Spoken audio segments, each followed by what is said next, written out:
우리는 요즘 여러분에게 구속사적인 묵상이라는 말을 많이 쓰는데 사실 이것은 새삼스러운 것이 아닙니다. 너무 우리가 오랫동안 자기 중심의 묵상을 해왔기 때문에 성경에 예수 그리스도가 없는 묵상이 그건 묵상이라고 하지 않습니다. 그건 성찰이라고 하죠. 그냥 역사책으로 혹은 도덕책으로 보면서 여기 좋은 얘기 있으면 내가 받아들이고 이 정도를 묵상이라고 하지 않습니다. 그건 자기 성찰이죠. 이 성경은 예수 그리스도에 관한 책이기 때문에 예수 그리스도를 중심으로 주어 찾기를 제대로 하는 사람이 올바른 묵상입니다. 오늘날 이렇게 이단들이 설치고, 여러분 아시죠? 우리가 주어 찾는데 그동안 실패했던 것이죠. 자, 이런 면에서요, 주 3세기 때, 초대교회 때 사도들의 시대가 지나고 교회를 공교하게 하고 그 교회를 말씀의 교리로, 말씀을 잘 세운 교부라고 하는 분들이 있습니다. 영어로 그냥 fathers라고 하는데 신부님이 아니라 교부라고 하는 건 뭐냐면 교회의 아버지다라는 분들입니다. 이분들을 통하여 이단으로부터 교회를 보호하고 성도들이 올바르게 말씀을 볼 수 있도록 돕는 역할을 했는데, 그분 중 한 분이 오리겐이라는 분이 있습니다. 이 오리겐은 특별히 교리의 아버지입니다. 교회를 말씀으로 잘 세우고 성도들이 말씀을 어떻게 해석해야 되는지, 읽어야 되는지를 잘 설명하신 분인데, 이분에 의하면은 성경은 세 가지의 해석을 통과해야 된다라고 했습니다. 자, 세 가지를 잠깐 말씀드려 볼게요. 첫 번째를 뭐라고 했냐면 몸적 해석이라고 했습니다. 이건 몸통 해석이라고 하는데, 몸 전체를 보는 묵상을 훈련해야 된다는 것입니다. 손끝만 보면 안 됩니다. 머리만 보면 안 됩니다. 즉 이 말씀 뭐냐면 성경의 전후 맥락을 잘 살펴야 됩니다. 소통을 잘하는 사람이 가만 보면요, 이 사람이 어떤 이유에서 이 말을 했는지를 곰곰이 씹는 사람입니다. 여러분, 성숙하지 않은 사람이 뭐죠? 그 얘기만 따가지고 그렇게 생각하면 안 되지 않습니까? 말씀 묵상도 마찬가지입니다. 몸통 전체를 보는 것입니다. 자녀들이 부모에게 혼을 낼 때 부모의 그 메시지만 받으면 안 되고 부모의 마음을 읽고 왜 그런 얘기를 했는지를 보는 것과 마찬가지일 것입니다. 이것이 몸통 해석입니다. 두 번째는 혼적 해석이라고 했는데요, 이것은 비문자적 해석으로 문자만 보는 데서 나와야 한다는 것입니다. 여러분, 성경을 볼 때 그 액면만 보면 안 됩니다. 성경에서 죽어라 말은 죽으라는 그 의미가 아닙니다. 영적으로의 죽음을 충분히 봐야 되는데 우리는 그 액면만 보게 되면 안 됩니다. 그래서 이 오리겐은요, 성경은 분명히 컨텍스트, 상황이 있다. 그 말씀을 예수님이 하실 수밖에 없는 상황이 있고 누구에게 얘기했는지 청중이 중요하다. 여러분, 그렇지 않습니까? 그 말씀을 한 상황이 있어요. 그리고 누구에게 말씀했는지, 이게 제자에게 말씀했는지 서기관과 바리새인에게 말했는지 회중을 향해서 얘기했는지를 알아야 됩니다.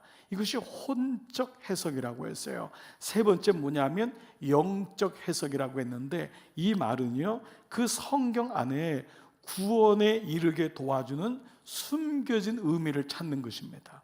성경은 도덕책이 아니라 구원에 이르는 책이잖아요. 이 말씀이 구원으로 흐르게가는 영적 의미를 찾아야지만 이것이 껍데기적인 피상적인 묵상이 되지 않는다. 이걸 가리켜서 우리가 뭐라 하죠? 구속사적인 묵상이라고 하는 것입니다. 그 안에 예수 그리스도가 있는, 여러분이 말씀을 들을 때 그리스도가 없으면 결국 그것은 교훈으로 삼는 것을 이미 우리는 알고 있습니다. 지난 12번에 산 위에서 만난 예수님 통해서 우리는 이 묵상을 연습했다고 해도 과언이 아닙니다. 예수님이 산 위로 부르셔서 당신이 누군지를 드러내시고 당신의 진리를 말씀하는 거예요. 왜요? 무리들은 못 알아들으니까. 무리들은 어렵다 그러고 예수님을 떠나가니까 예수님이 제자들을 데리고 산 위로 올라가서 누가 진정한 복인 줄 아느냐, 그것이 팔복의 처음 말씀이었습니다. 너희는 세상의 소금이다. 소금이 되면 안 된다. 너희는 이미 소금이고 너희는 이미 빛이다.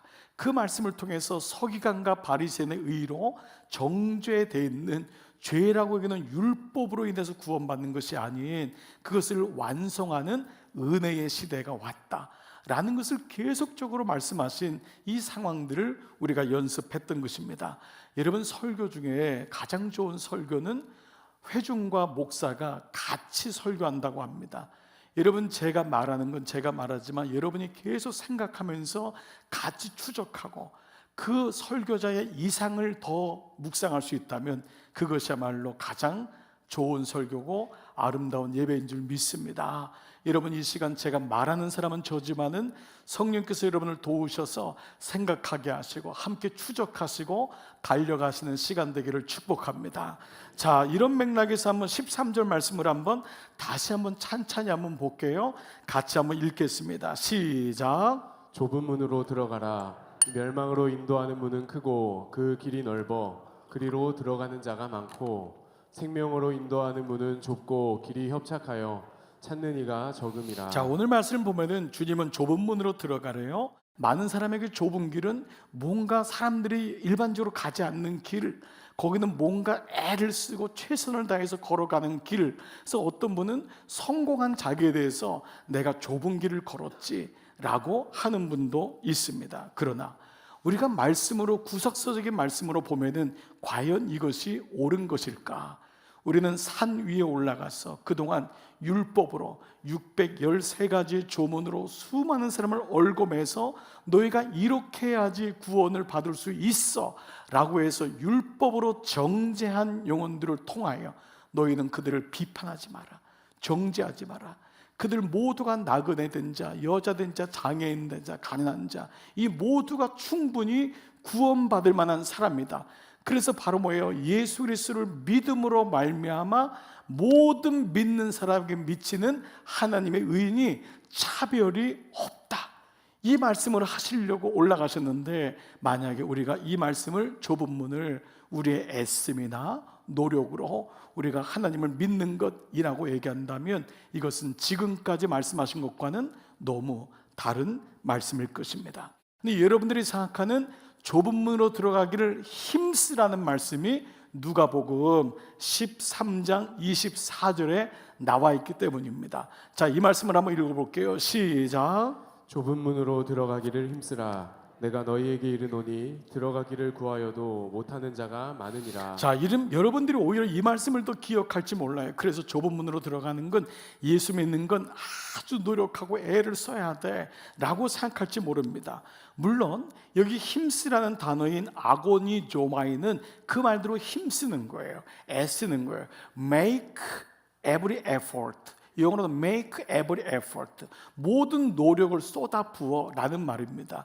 실제로 이 말의 어원은 검투사가 검을 가지고 링 위에 올라가서 목숨을 걸고 싸운다는 것이 이 말씀입니다. 근데 이 말씀의 진의 중에 하나가 뭐냐면 문맥이 중요합니다. 이 말씀은요, 어찌하여 구원을 받는 사람이 적습니까? 라는 질문으로 시작돼요. 즉 예수님이 이미 좁은 문으로 들어가라 라고 한 다음에 나오는 거예요. 좁은 문으로 들어간 다음에 예수를 믿은 다음에 나오는 것이지 예수 믿기 위하여 애쓰는 것이 아니라는 것이에요. 자, 순서가 대단히 중요합니다. 예수를 믿은 다음에 그 감격으로 헌신하는 거하고 헌신함으로 예수를 믿을 수 있구나는 다른 거예요. 여러분 이해되시죠? 예수를 믿는 것을 내가 최선을 다해서 열심히 도를 쌓고 공적을 쌓으면은 내가 예수를 믿게 되는 것하고, 예수를 믿은 그 감격과 사랑 때문에 내가 헌신하고 내가 봉헌을 하고 내가 하나님께 나가는 것은 완전히 다른 거예요. 비슷한 것 같지만 달라요. 이것이 사실은 성경 전체의 메시지예요. 성경의 메시지가 뭐냐면, 일반적인 종교의 메시지는 내가 애를 써서 신을 섬기는 거예요. 성경의 메시지는 뭐냐면 하나님이 우리를 사랑하신 거예요. 내가 하나님을 사랑한 것이 아니에요. 이것이 완전 달라서 이것이 성경의 축이에요. 서기관과 바리새인의 의는 뭐냐면 이만큼 하면 구원받을 수 있다 해요. 예수님의 의는 뭐냐 하면 우리의 공적과 우리의 어떤 조건과 상관없이 그분이 먼저 우리를 사랑하신 거예요. 이것이 명확하게 되는 것이 복음서요, 말씀인 거죠. 자, 그런데 오늘 이 말씀에는 바로 그러한 우리가 예수님이 좁은 문으로 들어가라는 말씀에 대해서 그 다음 말씀인데, 이 말씀의 마지막 말씀이 뭐냐 하면 여러분이 잘 아시는 먼저 된 자가 나중되고 나중된 자가 먼저 되느니라. 그 말씀이 마무리가 되는 거예요. 뭐죠? 먼저 된 자는 유대인을 향한 말씀이거든요. 늦게 된 자는 이방인을 향한 말씀이거든요. 너희가 하나님을 안다고 하지만 너희가 늦게 되고 이방인들 하나님 모르는 늦게 된 자가 먼저 된다. 그 말씀을 주시면서 너희는 지금이라도 늦지 않았으니 너희의 모든 마음을 쏟아라 라고 하는 선택에 대한 말씀인 것을 알 수 있습니다. 자, 그래서요, 이미 우리는 하나님의 구원이 우리의 의가 아닌 하나님의 그 사랑으로 의로 이루어진 걸 알기 때문에 이것은 행하라, 노력해서 구원을 받아라 라는 메시지가 아니라 너희 온 마음을 좁은 문에 쏟아라. 그 좁은 문에 그 쏟아라, 들어가기 위해 쏟는 것이 아니라 그 문으로 들어가라. 그리고 이것은 현재 능동형이거든요. 지금 선택하라, 지금 그 길로 들어가라 라고 하는 메시지로 보는 것이 옳을 것입니다. 그러면 좁은 문은 뭘까요? 좁은 문은 우리가 어떤 행위적인 것, 어떠한 시험을 통과하고 할까요? 오늘 전체적인 말씀을 본다면 이 말씀을 여러분이 이미 알기 때문에 여러분은 산상수훈의 팔복이 예수님 자체를 말씀하는 것처럼 마지막에 산상수훈의 마지막이라면 바로 당신이 좁은 문임을 알 수 있는 것입니다. 예수님이 좁은 문, 내게로 들어오라는 것입니다. 내게로 들어오라, 나에게로 오라는 것입니다. 어떤 애씀이나 노력이 아닌 있는 마음 그대로, 상처받은 마음 그대로, 죄 지은 마음 그대로 내게로 오라는 것입니다. 그래서 오늘 말씀이 좁은 문으로 들어가라가 아니라 예수 안으로 들어가라 라는 말씀입니다. 우리는 문에 대한 말씀을 여러분들은 알 것입니다. 요한복음 10장 7절, 그러므로 이 말씀도 앞에 있는 걸 다 얘기한 거예요. 예수님이 결론적으로 예수께서 다시 이르시되 깨닫지 못하는 거예요. 내가 진실로 진실로 두 번이나 아멘오니 아멘오니 이르노니 나는 양의 문이라. 내가 문이다. 예수님 말씀하셨어요. 내가 문이다. 너희가 그렇게 들어가려고 하는 그 율법의 문이 아니라 내가 문이다. 내가 문이다. 요한복음 10장 8절, 나보다 먼저 온 자는 다 절도요, 자기가 문이라고 하는 자들은 다 절도요 강도니 양들이 듣지 아니하였느니라. 내가 문이니 누구든지 나로 말미암아 들어가면 구원을 받고 또 들어가며 나오며 꼴을 먹으리라. 그 안에서 자유함을 누림을 얻으리라 말씀입니다. 예수 안으로 주님이 들어오라고 말씀하십니다. 좁은 문으로 들어가라. 내가 예수 안으로 들어가려면 세 가지가 꼭 필요합니다. 이것은 어떤 애씀이나 노력이 아니라 자기의 스테이지를, 자기의 지금 영적인 상태를 아는 데 도움이 될 것 같습니다. 먼저 여러분이 예수 안으로 들어가려면 먼저 될 것이 있습니다.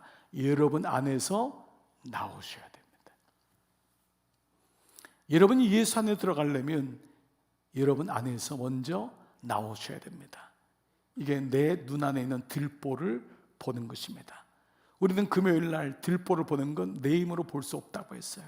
들보를 빼내는 것도 내 힘으로 될 수가 없다고 했어요. 그래서 구하라, 찾으라, 두드리라는 바로 하물며 악한 아비일지라도 좋은 것으로 줄 줄 알거든 하늘에 계신 너희 아버지께서 좋은 것 곧 성령을 주시지 않겠느냐. 첫 번째는 여러분 안에 나오시는 거예요. 자, 계시록 3장 20절을 보세요. 볼지어다 내가 문 밖에 서서 두드리노니. 주님이 하시는 일이 뭐예요? 성령이 하시는 일이 뭐예요? 오늘 이 예배를 통해 하시는 일이 뭐예요? 여러분을 두드리는 것입니다. 뭐라고요? 나오라고. 이게 은혜예요. 이게 은혜예요. 은혜를 달라고만 하지 마시고 하나님의 은혜는 늘 준단 말이에요. 여러분의 에르투다, 여러분의 마음이 닫혀 있는데 어떤 분이 그러더라고. 왜 나한테는 좋은 친구를 안 줬어요?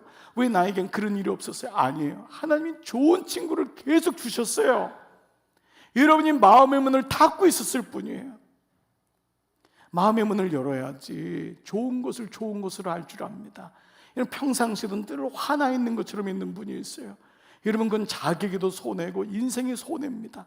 마음을 열어보세요. 활짝 열어보세요. 사람들이 좀 미쳤날 정도로 웃어보세요. 여러분 달라요. 식당에 가도요, 좀 병원에 가도요, 의사분이 활짝 웃으면요 환자가 마음이 놓입니다. 의사가 화난 것처럼 앉아있으면 이분에게 내 몸을 맡겨도 되나 이런 생각이 들어요.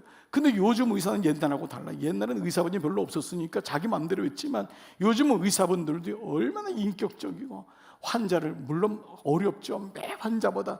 그렇지만 그 최선을 다하는 모습을 보면서 이분에게 내 몸을 맡길 수 있겠구나, 이 믿음이 생기는 것입니다. 여러분, 이런 의미로 본다면 먼저 여러분의 마음을 여는 거예요. 먼저 문을 여세요. 두 번째가 있습니다. 그리고 그분 앞에 나오셔서 나의 옳음이 잘못됐음을 고백해 보십시오. 그 말은 당신이 옳습니다. 나의 의가 아니라 당신이 옳습니다. 인생 살아보니까 이거 70, 80년 인생에 가는 거였군요. 손에 있는 거 다 내 건 줄 알았는데 이게 아니었군요. 이거를 깨달으니까 하나님의 의가 옳다는 것을 인정하는 거예요. 이걸 가리켜서 영접한다. 예수님을 영접하는 거예요. 이 영접이란 건 이미 예수님을 여러분 다 영접했기 때문에 여기 와 있겠지만, 다른 말로 하면 믿습니다. 믿는다라고 하는 믿음의 진의입니다. 난 정말 주님을 믿습니다. 크게 아멘을 안 하셔도 여러분 그런 분들이 많을 거예요. 주님, 저는 주님을 믿습니다. 주님이 나의 구주이심을 나는 믿습니다.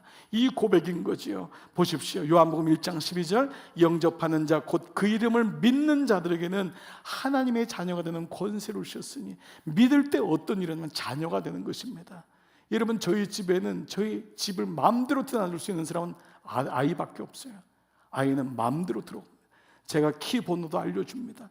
이놈은 집에 뭐 한 것도 없지만 냉장고를 마음대로 엽니다. 마음대로는. 왜요? 자녀기 때문에. 자녀기 때문에. 두 번째는 내가 하나님의 자녀임을 고백하고 그것을 믿는 것입니다. 예수 안에 들어가는 것은 그분이 그리스도이심을 믿는 거잖아요.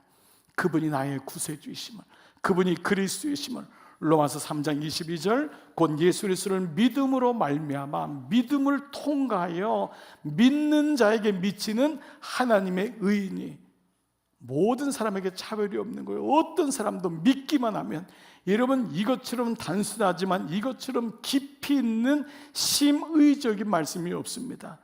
나는 정말 주님을 온 마음을 다하여 믿습니다. 이 믿음이 너무도 소중한 것입니다. 제가 요즘 이렇게 거의 주님 앞에 갈 수밖에 없는 형제 한 분을 위해서 일주일에 한 번씩 믿음에 대해서 설명하고 기도하는데, 몸무게가 한 70kg 정도 된 분이 40kg까지 빠지셔서 거의 주님 앞에 문에 도달했어요. 그런데 마지막이 되니까 이 믿음이 너무 흔들리는 거예요. 그래서 제가 그분이랑 같이 얘기를 나누면서 정말 그 순간만, 짧은 순간일지라도 주님, 나는 주님을 믿습니다. 이 고백이 예수님 마지막에 돌아가실 때 옆에 있는 강도 행함도 없었지만 우리는 잘못 이해하면은 나는 내 평생 마음대로 살다가 마지막에 믿으면 되지, 그 믿음이 생길 리가 없습니다. 그러나 그 마지막 한순간의 그 찰나의 믿음이지만 진정성, 정말 그 마음에 그 주님을 믿는 그 마음을 주님이 보셨기 때문에 그가 천국에 갈 수 있었던 것처럼, 내 안에는 교회 다니는 믿음이 아니라 나는 주님을 믿습니다. 나는 어떤 일이 있어도, 내가 암에 걸려도, 내 아이에게 이런 일이 있어도 나는 주님을 믿습니다. 이것이 바로 예수 안으로 들어가는 것입니다. 교회 안으로 들어가는 것이 아닙니다. 직분 안으로 들어가는 것이 아닙니다. 예수 안으로 들어가는 것입니다. 믿음의 원리입니다. 예수님을 믿는 것입니다. 저는 물에 들어갈 때마다 제가 한 가지, 저는 수영을 못했던 사람입니다. 그러나 여러분 믿기지 않겠지만 저는 수영장을 몇십 번을 왔다 갔다 합니다. 근데 그것을 하게 된 계기가 있었습니다. 저는 물이 두려웠던 사람이에요. 근데 그 코치의 말을 믿었어요. 목사님, 물에 들어가면 몸이 뜹니다. 이걸 믿으셔야 됩니다. 제가 수영을 못했던 이유는 물에 들어가면 잠긴다는 믿음이 너무 컸어요. 그러니까 물에 들어가면, 나는 옛날에 물에 빠졌던 트라우마가 생각나는 거예요. 근데 그분이 물은 목사님을 띄우게 합니다. 물은 몸이 빠지지 않습니다. 거기서 막 목사님이 막 하려고 하니까 난리지, 가만히 있어 보십시오. 가만히 있었더니요, 몸이 쑥 위로 올라오더라고요. 근데 그때의 그 순간은 정말 거듭남의 순간이었어요, 진짜. 여러분 이거 경험해 보시면, 대부분 수영하시면 이거 경험합니다. 물이 뜨네. 그래서 그 온 수영장을 떠요 이러면서 막 돌아다녔습니다. 그런데 그 뜬 다음에 제가 자유형을 하니까 빨리 가고, 뜬 다음에 배영을 하니까 뒤집어 가지고 가고, 뜬 다음에 개구리 수영도 하고, 뜨니까 그 다음에 가능하더라고요. 제가 들어가서 제 노력으로 막 해부적되면은 점점 빠집니다. 제 힘으로 오래 못 갑니다. 근데 물에 뜨니까 30분, 1시간을 물 위에서 놓을 수 있는 것입니다. 사랑하는 여러분, 믿음의 원리가 이와 같습니다. 믿음은 내 애씀으로, 노력으로, 분별로 되는 것이 아니라 그 하나님의 의에 들어가는 믿음의 원리를 발견하는 것입니다. 예수 안으로 깊이 들어가면 들어갈수록 자유함과 기쁨이 그 안에 있는 이유가 여기 있는 줄 믿습니다. 마지막 세 번째는요, 바로 예수 안에 들어가는 것은 그분 안에 붙어 있는 것입니다. 많은 사람들은 그 안에 들어가지만 나오기를 반복합니다. 여러분, 어느 분이 그러더라고요. 직장 그렇게 많이 옮겨보고 해봤는데 안 옮긴 거랑 별 차이가 없더라고. 매일마다 옮기고 이거 해보고 저거 해보고. 아니에요. 붙어있는 게 은혜입니다. 이런 믿음은 붙어있는 거예요. 자녀가 부모에게 붙어있을 때 은혜가 있는 것입니다. 보십시오. 요한복음 15장 4절, 내 안에 거하라, 나도 너희 안에 거하리라. 가지가 포도나무에 붙어있지 아니하면 스스로 열매를 맺을 수 없고. 이 말은 뭐예요? 스스로 열매를 맺으려고 애를 쓴다는 거예요. 이게 자의적인 믿음인 거거든요. 가지는 붙어있으면 열매를 맺는 거예요. 여러분이 이런 성품 저런 성품을 만들려고 안 해도 예수 안에 들어가면 그것이 자동적으로 되는 것입니다. 가지가 해야 될 일은 나무에 붙어있는 것입니다. 그렇습니다. 너희도 내 안에 있지 아니하면 그렇게 되는 거예요. 가지는 말라서 비틀어진다. 그 다음 말씀이 그 말씀 아닙니까? 문득 제가 아이가 어렸을 때 사람들이 많았던, 이렇게 뭐 요즘 이렇게 저 벚꽃 놀이 가면 뭐 얼마나 많습니까, 여러분? 그냥 서서 지나가잖아요. 옛날에 놀이터 같은 데 가면 정말 뭐 어린이날 이런 데 가면 너무 많잖아요. 그때마다 여러분도 우리 어린 아이들에게 그렇게 했을 거예요. 뭐라고 하죠? 아빠 손 놓으면 안 돼. 아빠 손 놓으면 안 돼. 꼭 잡아야 돼. 근데 이게 안 되더라고요. 어느 날 애가 없는 거예요. 저도 한눈 팔고 있고 아이도 어느 날 딴 데로 가 있는 거예요. 그러니까 이게 손만 잡으라고 하면 안 되더라고요. 두 번째가 있더라고요. 혹시 아빠를 놓치면 네가 찾으려고 하지 말고 넌 그 자리에 있어. 아빠가 찾는다. 아빠가 찾는다. 여러분이 많이 하셨죠? 애가 찾으면 난리 납니다. 너는 그 자리에 있어야 돼. 아빠가 없다고 생각하는 순간 너는 거기 있어. 아빠가 너를 찾아. 걱정하지 마. 아빠는 분명히 찾아. 진짜 몇 번이나 경험했어요. 아이가 울고 있는 거 얼마나 두려웠겠어요. 근데 제 얘기를 기억하고 그 자리에서 울었대요. 그런데 멀리서는 저를 보고 너무 감격해가지고 아빠는 약속을 지키는 분이구나. 그럼 내가 아빠인데. 이 영적인 원리하고 똑같습니다. 내가 찾으러 다니는 게 아닙니다. 하나님이 이 시간도 나를 찾습니다. 여러분이 애쓰셔가지고 너무 피곤하지 않으세요? 여러분이 너무너무 힘들잖아요. 이미 주님이 우리를 아는 거예요. 그래서 그게 그렇게 감격인 거예요. 내가 이렇게 고생한 걸 주님이 아시는구나. 내가 이렇게 아파했던 걸 주님이 아시는구나. 그래서 상과가 뭔데 아버지가 둘째 아들이 오는 거를 보고 있는 거예요. 그래서 아버지가 가서 그 아들이 돌에 맞아 죽을 거 봐 아들을 감싸는 거잖아요. 아버지를 배반하고 나간 놈은 돌에 맞아 죽어, 율법으로. 그래서 그 아버지가 아이를 감싸서 대신 사랑하는 그것이 바로 예수 그리스도의 사랑을 보여주는 그 말씀인 거잖아요. 말씀을 맞출게요. 예수 안에 들어가 보십시오. 이미 들어가 있는 분은 그곳에 깊이 머무십시오. 내 의가 너무 강하다고 생각하시는 분들, 마음의 문을 열어보십시오. 예수님이 녹화하는 소리를 들어보세요. 그리고 문을 열어보세요. 그리고 예수님을 진심으로 나는 믿습니다, 이 고백을 해보세요. 그리고 그분 안에 붙어 계십시오. 열매를 맺을 것입니다. 오늘 저는 이미 여러분이 이 믿음의 모습이 여러분인 줄 알기 때문에 오늘 마태복음의 처음 5장의 처음은 바로 심령이 가련한 자는 애통하는 자는 내가 복이다. 그 복이 나다. 그리고 오늘 그 문으로 주님이 초청하십니다. 좁은 문으로 들어와라. 비록 사람들이 찾지 않고 협작하고 좁은 문이지만 이 문이 생명의 길이다. 오늘 여러분 안에 이 은혜가 있기를 주의 이름으로 축복합니다. 아멘.